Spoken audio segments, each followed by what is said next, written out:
नमस्ते एवरीवन। तो आज की वीडियो में हम जानेंगे कि थायराइड क्या होता है, थायराइड से रिलेटेड इश्यूज कैसे होते हैं और अगर थायराइड आपके अंदर इम्बैलेंस है तो आप इसको कैसे योग और अपने आहार विहार आचार विचार के साथ सही कर सकते हैं। उसके बारे में भी मैं आपको योगासन और कुछ प्राणायाम बताऊंगी जिसको करके आप अपने थायराइड को हील कर सकते हैं और उसको बैलेंस कर सकते हैं। तो पहला टॉपिक हमारा आता है कि व्हाट इज थायराइड। थायराइड क्या है? तो हमारे गले के अंदर एक बटरफ्लाई शेप की ग्लैंड होती है, उसको हम थायराइड ग्लैंड बोलते हैं। थायराइड ग्लैंड का काम क्या होता है हमारे शरीर में? तो थायराइड ग्लैंड जो है वो दो तरह के हार्मोन रिलीज करती है, पहला T3, दूसरा T4। अब आता है सवाल कि ये जो T3 और T4 हार्मोन है ये हमारे शरीर में कैसे काम करते हैं। तो हमारे अंदर कोई भी ऐसा हार्मोन होता है तो हार्मोन क्या करता है, बॉडी में मैसेंजर का काम करता है या फिर वो बहुत ज्यादा उनको रेगुलेट करने का या हमारे ऑर्गन को फंक्शन कराने का काम करता है। तो जो T3 और T4 हार्मोन हमारे थायराइड ग्लैंड से रिलीज होता है वो हमारे डाइजेस्टिव सिस्टम को सही करने में मदद करता है, हमारे ब्रेन को डेवलप करता है, हमारे हेयर और स्किन के लिए अच्छा होता है, हमारे ब्लड सर्कुलेशन को सही करने के लिए, हमारे बोन को डेवलप करने का काम करता है। तो ये सारे इसके कुछ ऐसे पॉइंट्स हैं जो कि थायराइड ग्लैंड, थायराइड हार्मोन करते हैं हमारे शरीर में। अब बता देती हूँ कि आपको कैसे पता चलेगा कि आपको थायराइड है। पहली बात तो अगर बॉडी के अंदर कुछ चेंजेस जो मैं बताने जा रही हूँ ऐसे चेंजेस आपको एकदम सडन देखने को मिले तो आप ट्राई करें कि आप जाके अपना चेकअप कराएं। तो बता दूं कि अगर आपका थायराइड इम्बैलेंस हो रहा है, थायराइड ग्लैंड बहुत ज्यादा इनएक्टिव या एक्टिव हो रही है, दोनों में ही प्रॉब्लम है। अगर थायराइड बहुत ज्यादा बढ़ गया है तो उसको हम हाइपरथायरॉयडिज्म कहते हैं, अगर थायराइड बहुत कम हो गया है तो दैट इज हाइपोथायरॉयडिज्म। दो तरह के थायराइड होते हैं हमारे शरीर में और बढ़ने पे अलग प्रॉब्लम होती है, कम होने पे अलग प्रॉब्लम होती है। तो अब मैं बता देती हूँ कि क्या प्रॉब्लम्स हो सकती हैं अगर आपका थायराइड बढ़ गया है या कम हो गया है। अब ये दोनों हाइपर और हाइपो दोनों को साथ में मैं बता देती हूँ। एक में आपका वेट बढ़ेगा, दूसरे में आपका वेट बहुत कम होगा। एक में आपको बहुत ज्यादा भूख लगेगी, दूसरे में आपको बहुत कम भूख लगेगी। उसके बाद होता है कि आपका एक्सेस हेयर फॉल शुरू हो जाता है, तो कब्ज बहुत ज्यादा रहेगी या फिर आपको डायरिया की प्रॉब्लम देखने में मिलेगी। उसके बाद हार्ट रेट बहुत तेज हो रहा है या हार्ट रेट बहुत कम हो रहा है, आपको सांस लेने में प्रॉब्लम हो सकती है, आप अच्छे से इनहेल नहीं कर पाएंगे। तो देख सकते हैं कि आपको थायराइड के ये सारे सिम्टम समझ आएंगे और आपको पता चलेगा कि आपको थायराइड है। अब चलिए, बात तो हो गई कि थायराइड क्या है, कैसे होता है, कितने टाइप का होता है, क्या क्या इसके सिम्टम्स दिखते हैं। अब मैं बता देती हूँ थायराइड होता क्यों है, क्योंकि हर किसी को तो थायराइड होता नहीं है, कुछ लोगों को ही थायराइड होता है। तो क्यों होता है? तो इसके दो मेन रीजन हो सकते हैं। पहला, हमारी बॉडी में कुछ न्यूट्रिएंट्स की कमी जैसे आयोडीन, जिंक और सेलेनियम। दूसरा है हमारी बॉडी में ऑटो इम्यून डिजीज का होना। अगर हमें ऑटो इम्यून डिजीज है तो समझा देती हूँ, जैसे हमारी बॉडी ही हमारे बॉडी को हार्म कर रही हो, ऐसे प्रॉब्लम शुरू हो जाती है। तो इन दो मुख्य रीजन की वजह से हमें थायराइड की प्रॉब्लम होती है। तो अब मैं आपको कुछ आसन बताऊंगी। हाइपो के लिए 3 अलग आसन बताऊंगी और हाइपर के लिए 3 अलग आसन बताऊंगी। जो हाइपो वाले पेशेंट हैं उनको जो भी आप आसन करेंगे उसमें आपकी चिन और आपकी चेस्ट, आपका कॉलर बोन, ऐसे कोई भी ऐसा आसन करेंगे जिसमें ये नीचे की तरफ रहेगा। तो ऐसे कौन कौन से आसन हो सकते हैं? पहला आप कर सकते हैं सेतुबंध ब्रिज पोज, दूसरा आप कर सकते हैं हल आसन, तीसरा आप सर्वांगासन या फिर विपरीत करनी। तो ऐसे सारे ही जो आसन है इनमें आपकी जो चिन्ह है वो आपके चेस्ट के पास आती है और ये हम हाइपो के लिए करते हैं। जो हाइपर है, हाइपर के लिए हम 3 ऐसे आसन कौन कौन से कर सकते हैं। इसमें हम जब भी करेंगे तो हमारी जो गर्दन है ये खिंचनी चाहिए ऊपर की तरफ। तो ये हम हाइपर के लिए करेंगे। हाइपर में कौन कौन से आसन हम ऐसे कर सकते हैं? तो पहला हो गया, आप कर सकते हैं कैमल पोज अगर आप कंफर्टेबल हैं तो। दूसरा आप कर सकते हैं कोबरा पोज। कोबरा पोज भी आप करेंगे तो आपकी गर्दन ऊपर की तरफ खींचेगी। तीसरा ऐसा आसन कौन सा है, तो इसमें आप तीसरे में कर सकते हैं धनुरासन। तो ये तीनों आसन मैं आपको करके बताऊंगी, 3 आपको हाइपो के लिए, 3 आपका हाइपर के लिए। तो चलिए, तो हाइपो के लिए 3 हम आसन करने जा रहे हैं, जिसमें हमारी चिन और हमारी कॉलर बोन, हमारा चेस्ट ऐसे होगा। पहला आसन हम करेंगे सेतुबंद आसन, ब्रिज पोज। आपको अपने मैट पे अच्छे से लाई डाउन कर लेना है, बैक साइड में लेट जाना है। अब आपके हिप और आपके हील जो हैं वो पास में रहेंगे। हथेलियां आप नीचे की तरफ अपने हिप के साइड में रख लेंगे। उसके बाद आपको करना क्या है, हिप को ऊपर की तरफ ले जाना है। ट्राई करना है अपने चिन और कॉलर बोन को पास में लाने की। Down, up, down, up, down.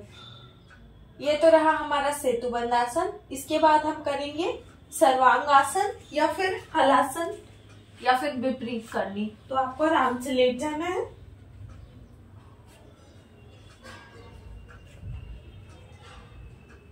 जिन लोगों की हिप ऊपर नहीं उठ पाती है वो वॉल का सपोर्ट लेके ऐसे कर सकते हैं। वॉल का सपोर्ट लेके धीरे धीरे ऊपर की तरफ जा सकते हैं। और जो लोग कर लेते हैं उनको करना कैसे है, वो अपने हाथ को पीछे की तरफ, हाथ को अपने हिप के पास रखना है, हल्का सा पुश करते हुए ऊपर की तरफ जाना है एंड यहीं पे होल्ड करना है।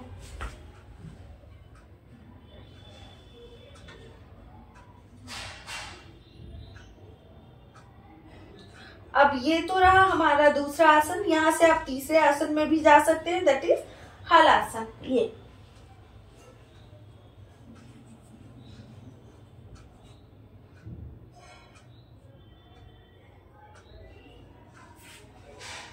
वापस आते हुए धीरे से नीचे आ जाइए, रिलैक्स। अब हम करेंगे हाइपर के लिए। तो उसमें हमें क्या करना है, अपनी चिन को ट्राई करना है ऊपर की तरफ खींचने का। पहला आसन हम करेंगे कैमल पोज। आप आराम से वज्रासन में बैठ जाइए। इसके बाद आपको ऊपर की तरफ उठना है। अगर आप कंफर्टेबल नहीं है तो आप अपने हाथ को बस पीछे की तरफ लगा के गर्दन नीचे की तरफ ले जा सकते हैं और यहाँ पे ही होल्ड कर सकते हैं। और अगर आप कंफर्टेबल हैं तो आप आराम से ऊपर जाइए, हाथ को घुमाते हुए अपने हील पे रखना है और फिर आपको ऐसे होल्ड करना है।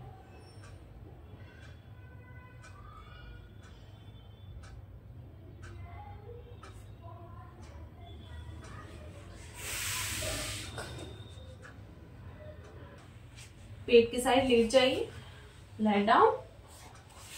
हम करेंगे कोबरा पोज। अपने हथेलियों को साइड में रखते हुए इनहेल करते हुए ऊपर की तरफ आना है और होल्ड करना है।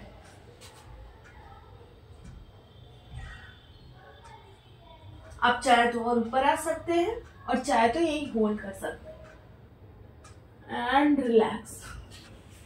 तीसरा आसन आप मत्स्य आसन कर सकते हैं, फिश पोज। आराम से आपको लेट जाना है।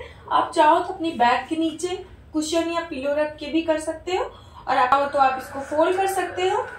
हाथ को पीछे की तरफ लगाना है और यहाँ पे होल्ड करना है। लेग्स को आप चाहो तो फोल्ड कर सकते हो।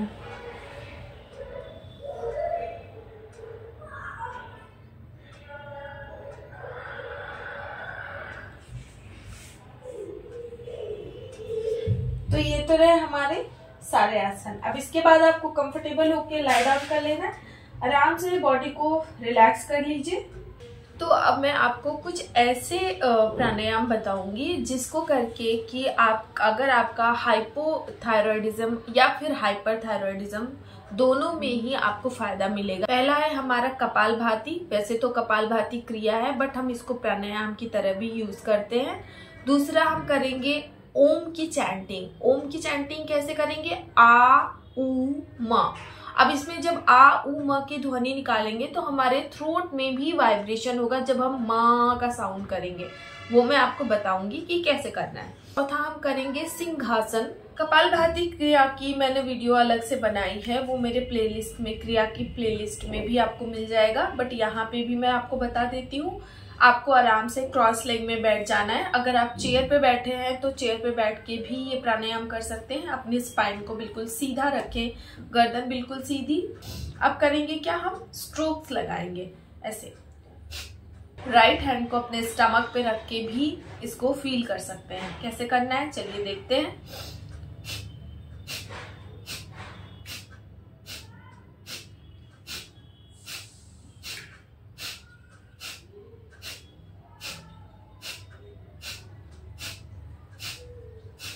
रिलैक्स लेंगे सिंह आसन। तो आपको करना क्या है, आपको वज्रासन में बैठ जाना है। लेग्स को साइड में ओपन कर लेना है। हैंड्स को अंदर की तरफ फिंगर ऐसे करके रख लेना है। हिप को और कमर को बिल्कुल अच्छे से पुश करते हुए गर्दन ऊपर की तरफ ले जाना है। टंग आउट करना है।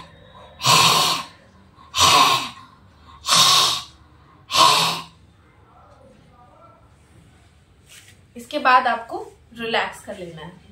तो ये था सिंहासन। इससे भी हमारे थायराइड ग्लैंड पे अच्छा प्रभाव पड़ता है और ये उसके लिए बहुत अच्छा है। ठीक है, तो ये क्या बताने जा रही हूँ आपको, जिसको आपको करना चाहिए वो है हमारी ओम चैंटिंग। ओम चैंटिंग आपको किसी भी तरह का स्ट्रेस हो, कोई भी प्रॉब्लम हो, कोई भी लाइफ में दिक्कत हो, आप ओम चैंटिंग अगर करते हैं तो आपको बहुत ज्यादा फायदा मिलता है। और ओम चैंटिंग सिर्फ ओम नहीं, मैं बताऊंगी कि कैसे उसको करना है। तो आप सबसे पहले आराम से आप कहीं पे भी कंफर्टेबल होके बैठ जाइए।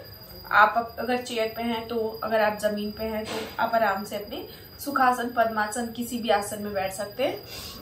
अब आपको करना क्या है, 3 बार आ, ऊ और मा की चैंटिंग करनी है। आ अलग से करेंगे। ओम जो है ना वो 3 ऐसे साउंड से मिलके बना है, आ, ऊ और मा। तो इन तीनों साउंड को हम अलग अलग करके जब चैंट करते हैं तो हमें प्रभाव उसका अलग अलग हिस्सों में पड़ता है। जैसे हमने आ का उच्चारण किया तो हमने अपने नेवल एरिया में, हम अपने मूलाधार, स्वादिष्ठान और मणिपुर चक्रा में हमें इसका असर फील होगा।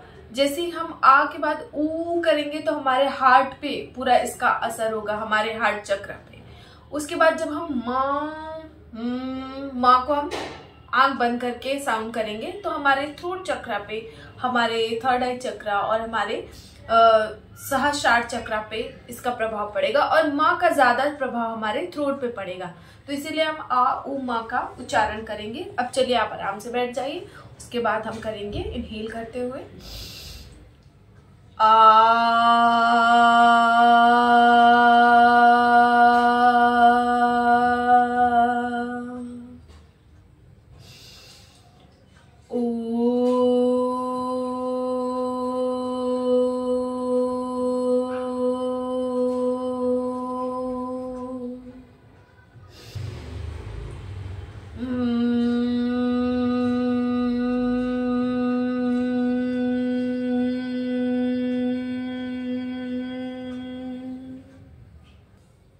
रिलैक्स।